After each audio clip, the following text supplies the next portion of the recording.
हम लोगों ने कथा श्रवण किया, जड़ भरत जी की कथा श्रवण की और जड़ भरत जी की कथा के पश्चात में वर्णन आता है कि राहु गण का कल्याण किया जड़ भरत जी ने। वो जो मृग के रूप में था वो मनुष्य बना, राजा बना और उसका कल्याण किया राजा रहुगण का जड़ भरत जी ने। ये कथा हम लोगों ने श्रवण किया था। सुखदेव महाराज जिसे राजा परीक्षित ने कहा, प्रभु आपने कल दीपों के बारे में थोड़ा सा वर्णन किया था प्रभु कि दीप इस पृथ्वी पर कितने दीप हैं, तो कहा इस भूमंडल पर जम्बू द्वीप इत्यादि मिला करके सप्तद्वीप है। सप्तद्वीप होती पृथ्वी, एक एक सागर में एक एक द्वीप विद्यमान है। इस प्रकार से ये पूरा, इसी में पूरा विश्व आ जाता है। जितना विश्व के जो है देश हैं इन्हीं को द्वीप कहा गया है। तो कहा प्रभु और सुखदेव स्वामी ने कहा ये हमारे शरीर पर भी सप्तद्वीप हैं और इस शरीर पर भी पूरे विश्व विद्यमान है। तो कहा कैसे प्रभु? कहा इस शरीर पर, क्योंकि इसमें भी सप्त चक्र हैं और सप्त चक्र को सप्तद्वीप की संज्ञा दी गई है। तो कहा प्रभु सप्त चक्र हैं इस पृथ्वी पर, इस कितने लोक हैं महाराज ये बताइए? कहा लोक 3 हैं, लेकिन मुख्यतः जो उसमें देखा जाए तो 7 लोक ऊपर भी हैं, 7 लोक नीचे हैं। त्रिलोक कहा जाता है पृथ्वी इत्यादि को लेकर के। एक पृथ्वी, 7 लोक ऊपर 7 लोक नीचे, इसीलिए 3 लोक कहा जाता है। लेकिन 14 भुवन है, उनको 14 भुवन कहा जाता है। इस पृथ्वी पर 14 भुवन है। कहा महाराज कौन कौन से? कहा भू, भुवा, स्वा, महाजना, तपा और सत्य, ये 7 लोक ऊपर हैं। और इस ब्रह्मांड में, पूरे ब्रह्मांड की दूरी 50 करोड़ योजन है। और एक योजन बताया, एक योजन 7 कोस का होता है।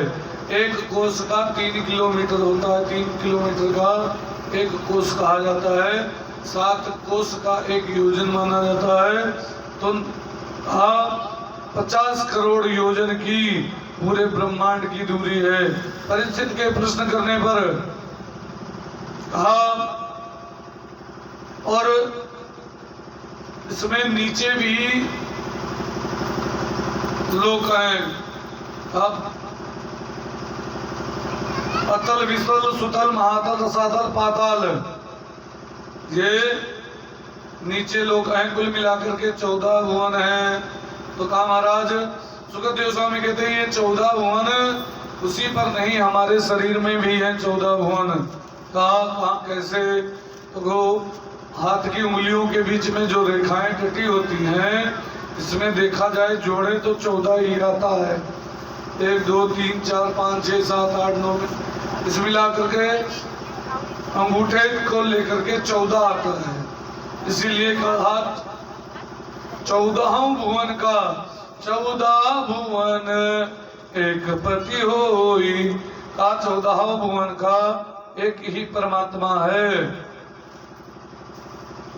वही सबको चला रहा है। तो अगर प्रभु किसी को तो कहा इस पृथ्वी से 99,000 योजन नीचे संयमनीपुरी है। उसमें सुखदेव स्वामी बताते हैं, सुखदेव स्वामी राजा परीक्षित से कि संयमनीपुरी है, उसमें 28 प्रकार के नरक बताए गए हैं। कहा तामिश्र, अंध तामिश्र, रौरो, महारौरो, कुंभीपाक, कालसूत्र, असिपयन, सूकर मुख, अंधकूप, कृत्रिम भोजन, संदस्त, सप्तरोभी, वज्र, काष्ठ, शालमणि, वैतरणी, पियोद, प्राणरोध, विवसन और सारमयदन। विवसन, सारमयदन, लाल भक्ष, अविची, अयापान, अविरोधन, परिवर्तन, चार कर्दम, रक्षोदगण भोजन, शूलभ, क्रोध, द्वंद्व सुख, शुचिमुख आदि प्रधान रूप से 28 प्रकार के नरक हैं। और ये 28 प्रकार के नरक की अलग अलग यातनाएं हैं। जो जैसा कर्म करता है इसमें उसको वैसा ही दुख भोगना पड़ता है, वैसे ही कष्ट भोगना पड़ता है। कहा महाराज कौन से कैसे कर्म से ऐसा दुख भोगना पड़ता है, महाराज हमें ये बताइए। कहा सुनो, जो प्राणी किसी का धन का हरण कर लेता है, पराई स्त्री का हरण कर लेता है, बच्चों का हरण कर लेता है, यमदूत उसे तामिश्र नरक में लेकर जाकर के पटक देते हैं। इस नरक की भूमि इतनी गर्म है जैसे तांबे का पात्र तांबे की तरह गर्म रहती है, और उस पर पटक देते हैं। उसमें जो है वो जीव चल नहीं पाता, भयंकर कष्ट पाता है, अनेक प्रकार के कष्ट होते हैं। जो व्यक्ति मांस भक्षण करता है, जीवों को काट कर खाता है, उसका मांस भक्षण करता है, उन्हें कुंभीपाक नरक में डाल दिया जाता है। कुंभीपाक नरक में खौलते हुए तेल में डाल देते हैं, और उसका जो है पकौड़े की तरह तल जाता है। वो व्यक्ति जो मांस भक्षण करता है उसको कुंभीपाक में डाल देते हैं। और ऐसे ही सब चीज ध्यान रखना चाहिए कि पाप करने से इसीलिए डरना चाहिए कि अनेक प्रकार के कष्ट भोगे पड़ता है।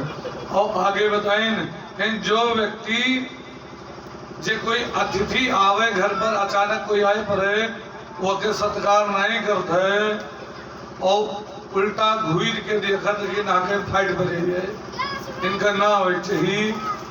वह वज्र टूट नरक में जाए के उनका डाल दिए थे यमदूत। वहां पर वह जीव के आंख नोच नोच गीत लोग खाते हैं। ये प्रकार से अनेक प्रकार के यात्राएं मिलती हैं। तो सुखदेव स्वामी से राजा परीक्षित ने कहा महाराज मुझसे तो पाप हो गया है, और भयंकर पाप हो गया है। मैंने समीक ऋषि के गले में मरा हुआ तक्षक डाल दिया, हमसे पाप हो गया प्रभु, तो हमारा क्या होगा? कहा इसकी निवृत्ति है। कहा इसके लिए उपाय है। कहा क्या? जैसे नरक का इतना भयंकर वर्णन किया सुखदेव जी ने, ऐसे राजा परीक्षित रोमांचित होकर के बोले महाराज मुझे तो बड़ा डर लग रहा है। सुखदेव जी हंसे, डर की दोनों बात नहीं है। नरक में वास्तव में नरक में जीवन को कल्याण के लिए ही नरक बनावा गया है।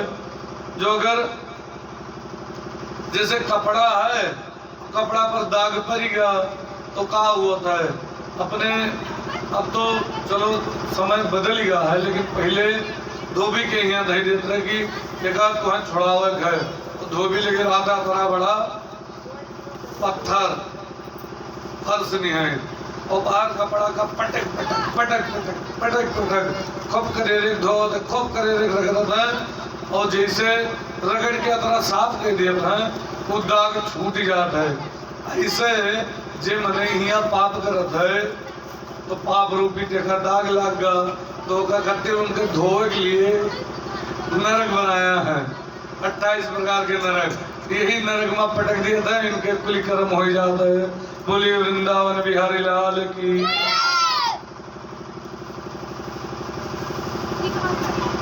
फिर सुखदेव स्वामी के चित केवला भक्त्या वासुदेव परायण अगनम धनुवंत कस्तेव निहारे युमि भास्कर। सुखदेव भगवान का अर्थ है जैसे सूर्य उदय हुए पर त्रिभुवन के अंधकार खत्म हो जाता है, वैसे जब भगवान के नाम मंगलमय नाम मुख से गुणगान करते है व्यक्ति तो के समस्त पाप नष्ट हो जाता है। ऐसे भगवान के नाम जपे चाहिए। सुखदेव स्वामी जी कहते हैं राजा परीक्षित के महाराज कोई के नाम जपे से कल्याण भाव है, कोई ऐसा है कि कोई के कल्याण भाव है नाम जपे से कहीं हाँ कहा किसका कल्याण हुआ, कहा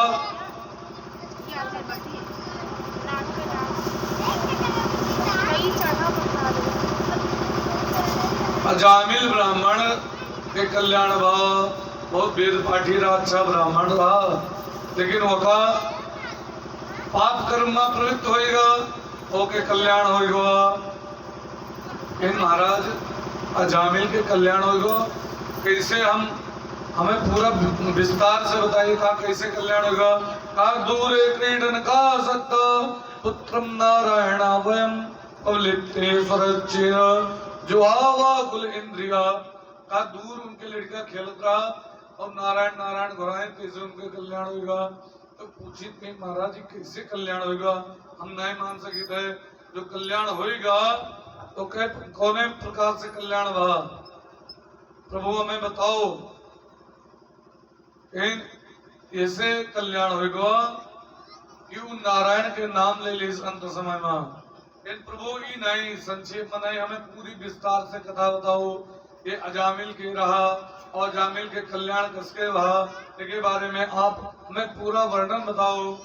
आकान्य कुब्ज दिजा कश्चित, सुखदेव स्वामी बोले आकान्य कुब्ज दिजा कश्चित दासीपति अजामिला नामना नष्ट सदाचारो दास्य संसर्ग दूषितः। कान्य कुब्ज ब्राह्मण के यहाँ एक अजामिल नाम का ब्राह्मण हुआ, वो जो है भगवान का भजन करता था, बड़ा अच्छा उसका स्वभाव था, प्रेम से भगवान का स्मरण करता था। लेकिन एक दिन उसके ऊपर कष्ट आ गया। कष्ट क्या आया, कष्ट ये भी कष्ट ही कहा जाता है, जब कुसंग हो जाए तो सबसे बड़ा कष्ट है, भगवान का नाम ना निकले यही सबसे बड़ा कष्ट है। एक बार हनुमान जी पूछी, हनुमान जी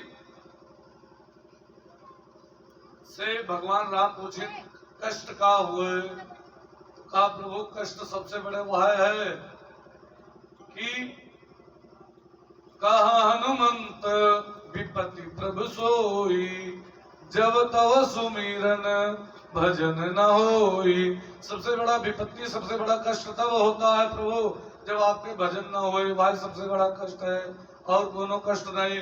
इनके भी कुसंग होगा। एक बार ये मैदान गए रहा ढोल डाल और हुआ पहिन एक दासी के साथ मां एक शूद्र का रटी क्रिया में देख लेन, काम वासना क्रीड़ा में देख लिया, वो दासी के तरफ हो लिया और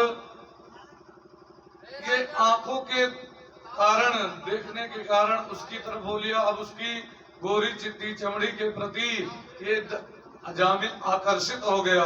अब वो किसी भी प्रकार से उस स्त्री को पाना चाहता था। उसने क्या किया, धीरे धीरे उसके लिए अपने पुत्रों को छोड़ दिया। ज्यादा विस्तार नहीं करेंगे क्योंकि भगवान के जन्म तक कथा लेकर के किसी तरह पहुंचनी है और ज्यादा विलंब भी ना हो, तो ऐसा रहेगा विचार। वहां पर अपनी पत्नी को छोड़ दिया, बच्चों को छोड़ दिया और अजामिल उसी के साथ रहने लगा। उसको क्या शूद्रा को चाहिए केवल धन, और उसे धन मिले बस वो उसी में प्रसन्न। वैश्या को क्या चाहिए? धन। जो पैसा दिखाए उसी के साथ होली है। एक बार कुछ महात्मा लोग आए वृंदावन से, अयोध्या से वृंदावन की तरफ जा रहे थे। पहले महात्मा लोग झुंड में चलते थे और जहाँ रात होती थी वहीं रुक जाते थे, वहीं रुक करके भगवान का भजन करते थे रात में, और किसी भक्त के यहाँ रुक करके वहीं पर भजन करके अपना भोजन सिद्ध करके, जो अच्छा व्यक्ति है उसके यहाँ भोजन सिद्ध करके उसे ग्रहण करके और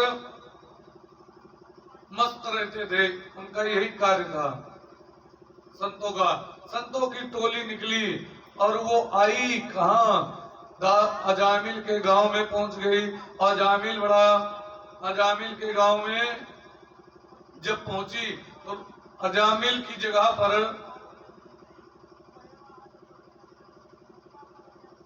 कुछ लोगों ने कहा, महाराज ये बताइए, कुछ लोगों से पूछा, एक व्यक्ति से कहा, महाराज भैया ये बताइए सबसे अच्छा और भक्त प्राणी कौन है इस संसार में, इस तुम्हारे गांव में?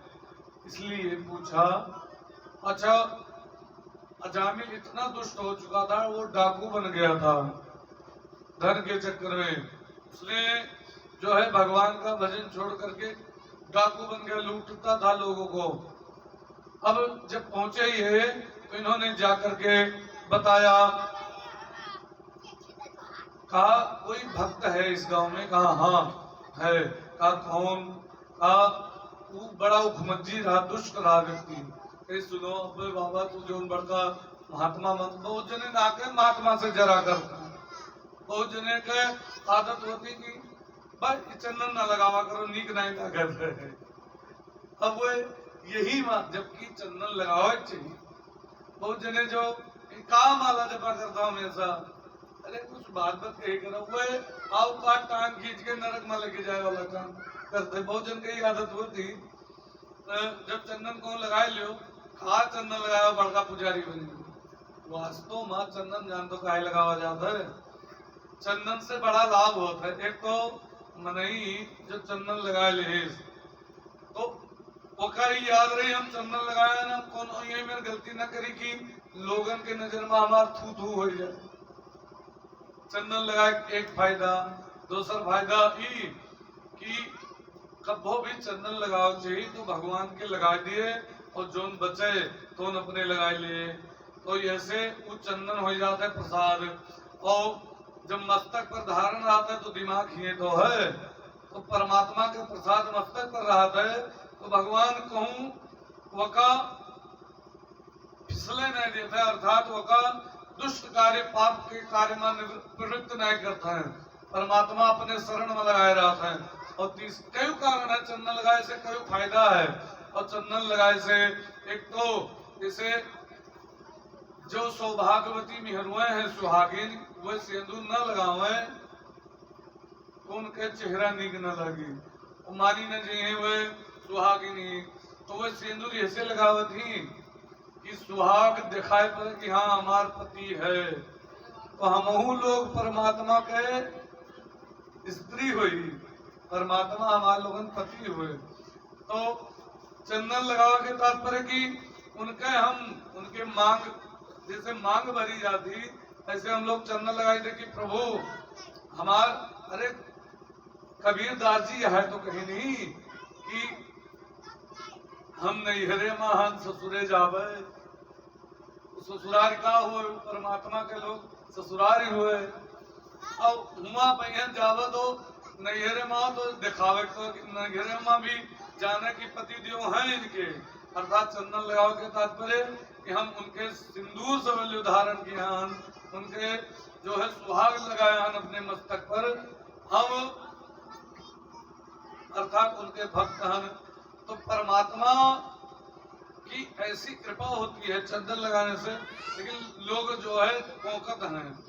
पहले जब हम ये में चंदन शुरू में लगाओ शुरू किया अपन बताई थे दूसरे नहीं, तो जने बहुत जने तो कहा पंडित रुद्राभिषेक कराए रहा ये मेरे चंदन लगाया हो, ये काहे लगाया हो?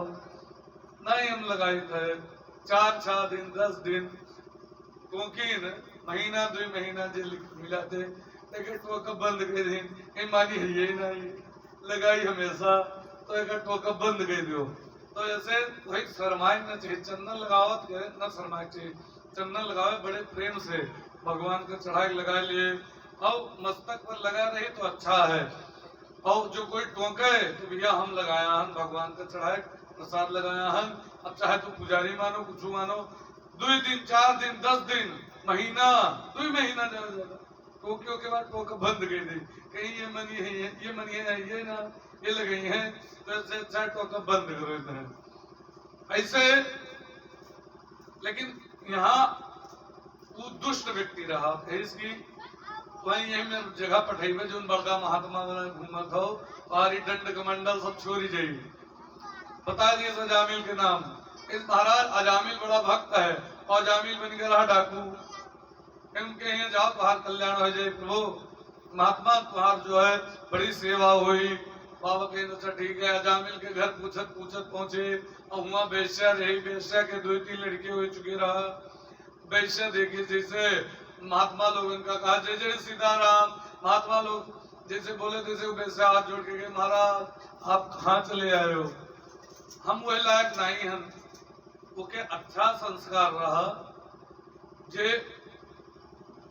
वास्तव में जे जोने कर्म पर चलत है ते की जानते कि हमार की कुकर्म की हान और कोई महात्मा या महापुरुष मिलत है तो कैसे वो पहले हाथ जोड़ के प्रभु हम आपके लायक नहीं हैं। ऐसे वो वैसे कहा थे प्रभु हम आपका भोजन बना के दिए लायक नहीं, भले ही हम ब्राह्मण के घर में लेकिन हमारी वो पवित्रता नहीं है, हम वैसे हुई प्रभु आप कौन मेरे भोजन ग्रहण करबो। आप कहीं कोनो बार ने बेटी तो हमें लोगों का सूखा अन्न दे दियो आटा चावल दाल इत्यादि और हम लोग वो का सिद्ध के सिद्ध के मतलब जाने हो पकाए के बनाए के खाए लेवे ठीक है। सूखा अन्न दे दिन रात भर बढ़िया बनाए खाए भजन गाते हुए और बनाए के बाद ग्रहण करें। अच्छा भजन गाते हुए फिर याद आएगा भजन गाते हुए अगर जो भोजन बनत है तो वे व्यक्ति के तो कल्याण होता है जे बनावत है गए और जो जे खात है तेहू के बुद्धि बड़ी सात्विक हो जाती। एका परतवानन हम परतवानन ये है मेयर एक जगह हुए पाठवा चल रहे चेत वाले ने और तक बात हुए। अब उनके नाव न बतेवे कहाँ हुए के हुए लेकिन अपने जीवन की घटना बताई थे तो पाठ वाचक हैं उनके यहाँ बड़ा झगड़ा हुए बड़ा कहीं सुबह एक दिन पाठ वाचे सवेरे सवेरे गए न तो मारे अपने मिहर हुआ का भगवान हुआ तो हमें बड़ा हटपटा लगा। हम कहा लल्लू चलाओ पूजा कराओ कि देर हुआ था बाकी सब घर भर डराना है पंडित ऋषियान है तो तुम्हें कुछ ना बोल रहे हमका हमें न बोलिए चिंता नहीं करो घर आवा तो पुनः मेरा आए पूजा भाग तो बताओ तब हमें हमका यह उपाय बतावा हमका ये काम करो तो देखिए भोजन बनते कहीं हाँ इन भोजन बनावत गए भोजन बनावत गए ये मेर कार्य करो इनका इन भोजन बनावत गए भगवान के नाम लियो जो आटा सानो राम राम राम पूरी रोटी सान बनाओ तो राम राम रोटी बेलो तो राम राम राम राम कहो कृष्ण कृष्ण कहो जेका मानत हो ओम नमः शिवाय कहो जेका अपने मन में मानत हो जो है इष्ट देवता तेके नाम लीन करो और यही मेरे भोजन बनाओ तो देखो उनके बुद्धि सुधरी जाए धीरे धीरे तो कहीं ठीक है। हम कहा वो एक भोजन करते नहीं भूखा रहता है तो उन्हें राजमा ये मेरे ऐसा बनाओ भोजन पूरे परिवार के बुद्धि शुद्ध हो जाए। अब बनाओ एक शुरू कई दिन भगवान मर्जी से अंतिम दिन जया अवनिया करावा तो यह वो चाहका है बड़ा खुश रहा है और बड़ा प्रेम से सबसे बोले तनिको वो के अंदर जैसे लागे क्रोध है ये नहीं तो के मतलब का जहाँ तो भगवान के नाव लिए जो सोच के भोजन बनेबो वो भोजन में चला जाता है वो अंश अगर भगवान के नाव लेके बनायो तो भगवान के अंश वहां चला गया।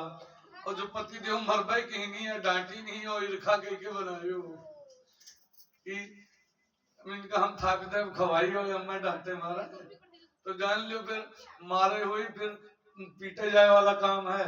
ऐसे जब यही मेर हुए कि कोनो गलती हो गए हुए और पति देवता ऋषियान है।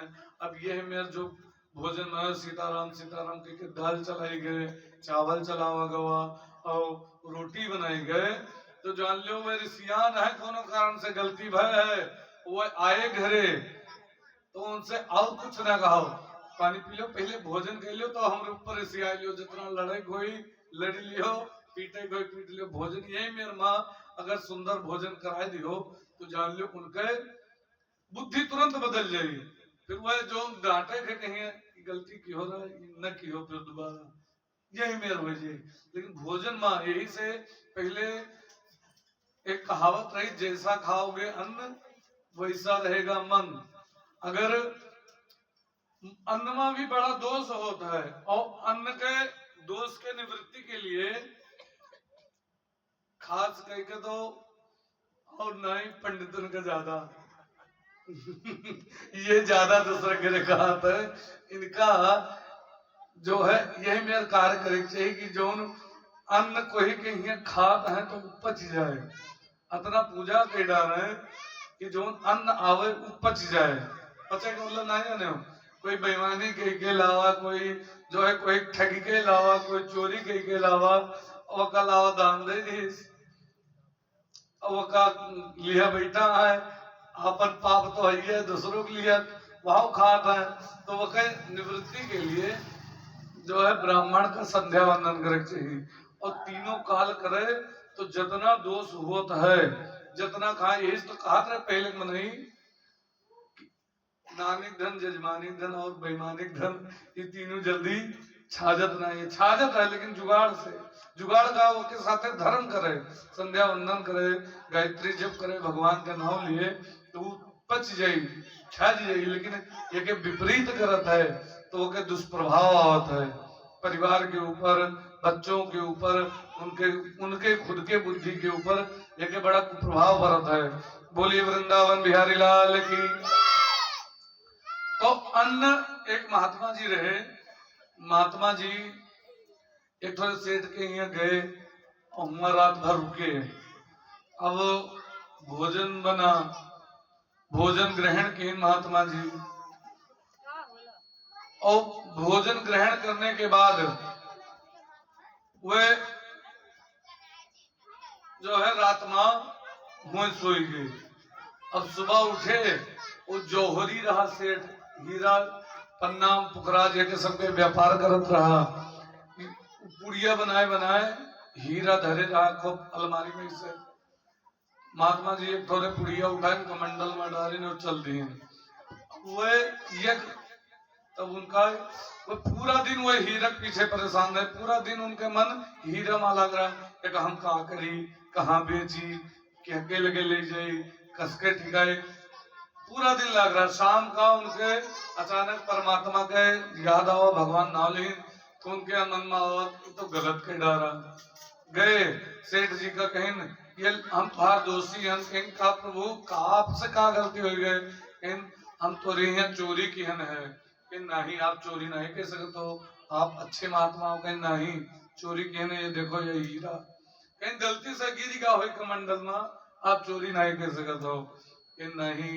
लेकिन हमरे मन में आखिर चोरी करे कावा का है, का कारण भवा ये बताओ। रात में जो अन्न की है ना वो कहाँ से आवा रहा, तो गेहूं चाउर, गेहूं और दाल और सब्जी ये तो क्लियर होगा शुद्ध रहा। लेकिन कहीं चावल एक थोड़े किराना स्टोर से मंगावा रहा, कहीं अच्छा किराना स्टोर वाले से पूछे कि कस चावल रहा, कहीं एक थोड़े चुअर आवा रहा, चुराई के कौन लावा रहा, वो लावा रहा बेच दी, चावल बढ़िया रहा, आप खरीद ले गयो भाई बना के अच्छा बात बस वहां हुए वो चोर के चावल हुए वका हम ग्रहण के हैं और ऐसे हमारे अंदर ई हमारी बुद्धि होगी कि हम चुरा ले। तो ऐसे जैसा जो है अन्न रहेगा, अन्न का भी प्रभाव होता है और अन्न के साथे साथे बनावे वाला का सोच के बनावत है, यहू के प्रभाव होता है। अगर ईर्खा प्रसन्नताप के बनाए तो डेली झगड़ा हो ही जाने रहो, एक को दिन सुलहानते न बीती।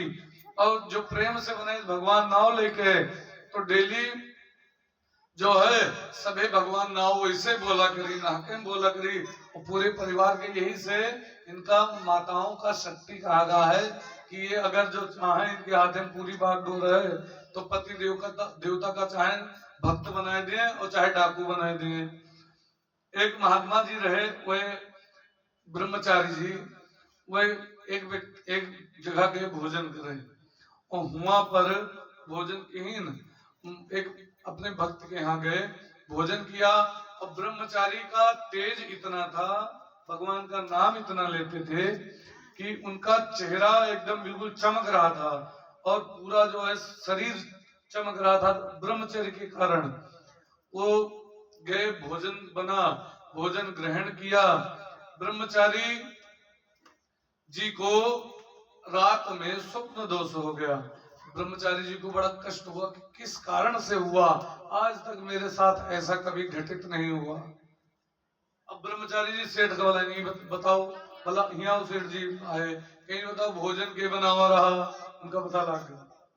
जो महात्मा होता है, अच्छे अच्छे महात्मा इसे पढ़ा, आपके मन के बात जान ले हैं, लेकिन वो बताइए है ना, तो कहीं भोजन के बनावा रहा, कहीं महाराज हमारा पतुआ बनाई सर, कहीं पतुआ का बनाओ, कहीं बलाइन, तो कहीं महाराज पतुआ हमारा विधवा है, अभी जवान रही लेकिन विधवा हो गए, तो बलाइन कहीं बलाओ बलाइन।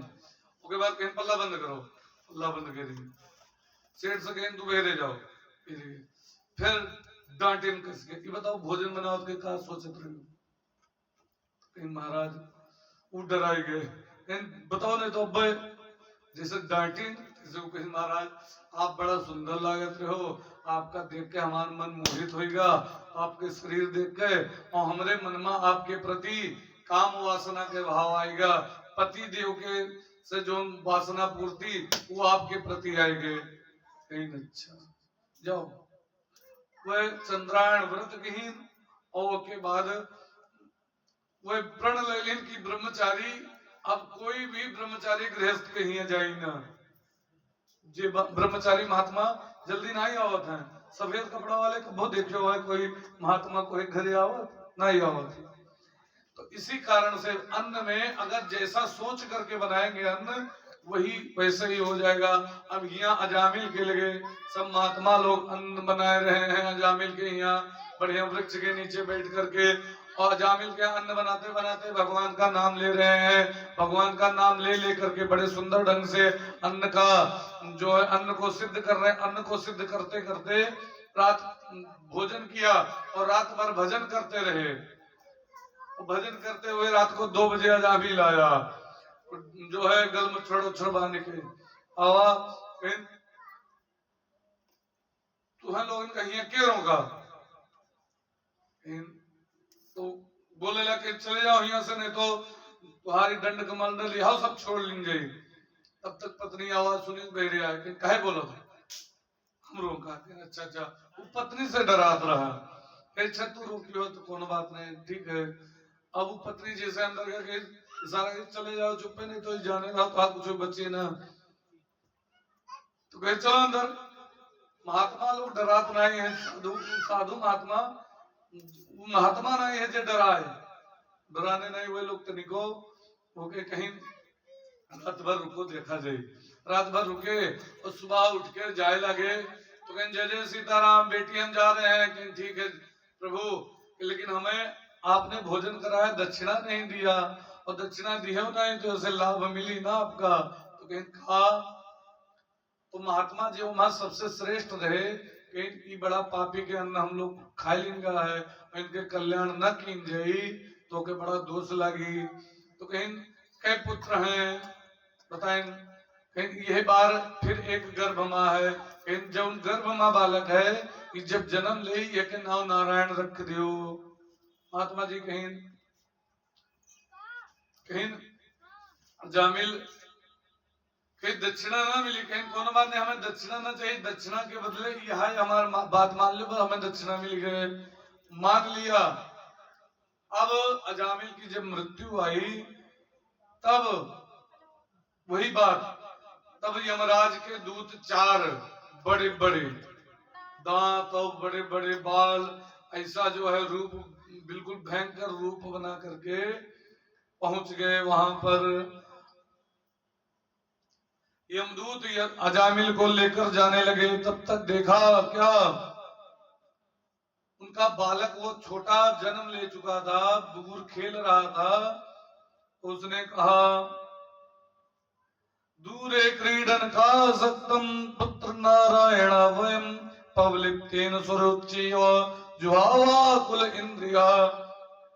दूर उनका बालक खेल रहा था, कहा बेटा नारायण बचाओ, बेटा नारायण बचाओ। तब तक भगवान के 4 पार्षद प्रकट हो गए,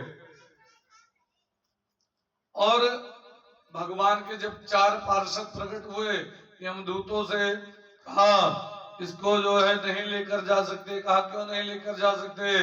कहा इसको इसलिए लेकर नहीं जा सकते क्योंकि इसने हमारे परमात्मा का नाम लिया। कहा ना, कैसे मान ले, तुम्हारे मालिक का नाम लिया है? कहा ना, इसने नारायण नारायण कहा। कहा नहीं, नारायण इसने कहा अपने बेटे को, तुम्हारे मालिक को नहीं कहा।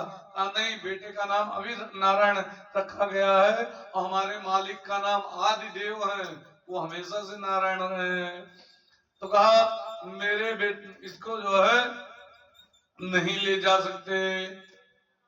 अच्छा ठीक है, माने नहीं, यमदूतों को पीट करके भगा दिया, यमदूत भाग करके चले गए। अच्छा, जे यमदूत का देखिया है, जे भगवान के कथा सुनत है, ते यमराज के यमदूतन का जानत है।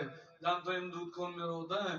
बड़े बड़े बाल, बिल्कुल घुंघराले, लंबे लंबे दांत, करिया करिया, बिल्कुल लंबे लंबे नाखून, और जो है एक छाल के निहायत पहरे राहत है, वो बिल्कुल झबरा झबरा बार की तरह, और उनके हाथे में पास राहत है, और उनके हाथे में शूल राहत है, वो कल लेके साथे हमेशा चलते हैं। यमदूत का ही कार्य है। जे कथा सुनिया है तो यमदूत के रूप जानत है, यमदूत सामने आवे तो पता लग जाए। जे कथा नहीं सुनिया है तो यमदूत के रूप नहीं जानत है। एक व्यक्ति रहा, वो भगवान के कथा सुने रहा। एक बार एक हाथी मरा, और हाथी मर गया भगवान के परम धाम नरक नरक में हाथी गवा। तो हाथी का यमराज कहीं कहीं हाथी हाथ जोड़ करके गिर गिरा, महाराज मुझे मेरा दंड कम कर देना, मैं ऐसा नहीं था, मेरे अंदर ऐसा दोष नहीं है प्रभु, मेरा दंड कम कर देना, मैं मनुष्य था नहीं। तो हाथी से कहा, मनुष्य भी मेरे सामने आकर के घबराता है, हाथी भी बड़ा चतुर। हाथी कहे सुनो मावा, एक काम करो, जिंदा मनुष्य का आप नहीं देखे हो, अगर जिंदा मनुष्य का जीवन में देख ले वो के ताकत देख ले तो समझ जाबो। कहीं जिंदा मनुष्य, कहीं हाँ, कहीं जिंदा मनुष्य, अरे हमरे सामने आवत है मनुष्य सब, कहीं मरे रहा था, ते आवत है, जिंदा आवे तब देखो। कहीं अच्छा, यमदूत अपने यमराज के अपने यमदूतन का आज्ञा दे दी यमराज के, जाओ जिंदा मने पकड़ लो। एक मने भूसा देवा इस रहा, जो गेहूं दबावा जाता है, और हुए पेहन कापी और कलम धरे रहा कि अतरा थ्रेसर के भावा, अतरा कुंटल गेहूं भा, अतरा कुंटल लगभग भूसा भा हुई, जो कुछ रहा पूरा उधरे रहा, बायोडाटा कापी कलम में लिख के, और खटिया डायक हो सोएगा कि गेहूं रात भर रखेबे, सवेरे अपन गेहूं धोए जाई। अब यमदूत पहुंचे, सोचिन गांव में कोई उठाइबे तो हल्ला मचाई, तो वो गांव में घूमे, बहिरे पहुड़ा रहा गर्मी मौसम में। अब वो कहे जो है 4 पाई पकड़ के उठा ले, और चारों यमदूत लेके उड़ गए। अब वो का हवा लाते, अरे हवा चलेला, काव के आंख खुली तो देखे सामने यमदूत, बड़े बड़े दांत, भयंकर दांत। तो के वो का बड़ा आश्चर्य, बाकी जानो मरी गए का दो, वो अपने चुटकी काटे बड़ा जुअर से, तुम तो जिंदा भी अभी हन, तो हमें काहे लिया जाता है। तो कपिया पर हथवा धरी उठा को हाँ उठी आती। तो एक काम की माँ कुछ लिखी इस पर्ची में, और लिखे के बाद अपने जेब में डालिस, उसके बाद चला गा। अब यमदूत के लगे, यमराज के लगे लेके जा खटिया धरी, और यमराज आए लात मारे धड़ाक से खटिया में, तुम किसकी इच्छा से यहाँ आया है, के इच्छा से यहाँ आयो है। वो कुछ आओ ना ताओ चुप्पे पर्ची दिखा दे दी, हिल लियो। अब लिखा रहा है, हे यमराज, ये मनुष्य जो जा रहा है यहाँ से, ये आज से यमलोक पर शासन ये करेगा, और तुम चौकीदार बने डंडा लेकर के खड़े रहोगे। आदिदेव नारायण विष्णु लिखा रहा है नीचे, हस्ताक्षर रहा है। अब भगवान के आज्ञा यमराज कहाँ टाल देते हैं, ठीक है। वह डंडा लेके खड़ा हो गया, वो बैठा बन के यमराज, और जितने पापी प्राणी रहे सबका उठाए उठाए नरक से स्वर्ग भेजे लाग, स्वर्ग में भीड़ हो गए, बैकुंठ भेजे लाग, बैकुंठो खचाखच भीड़ हो गए। भगवान इंद्रदेव कहीं कोई अच्छा महात्मा आएगा, कथा सुनाए के सबका कल्याण कर देते, सबका भगवान की तरफ लगा देता है, अपना भीड़ काहे हो गए। भगवान के पास पहुंचे, भगवान के बैकुंठों में बड़ी भीड़ ही, पता नहीं क्या कारण है। तो कहीं नारायण प्रभु आपे देखो। अब इंद्र आए, कहीं देखो यमराज के यहाँ इंद्र आए। इंद्र कहीं कि महाराज ये बताओ, यमराज से आप यहाँ काहे खड़ा हो। तो कहीं पर्ची वो उदय दिन लिखी पर्ची देखी, कहीं आज से ही जो व्यक्ति जाता है इंद्र जो है यमराज पर शासन, यमलोक पर ई करी।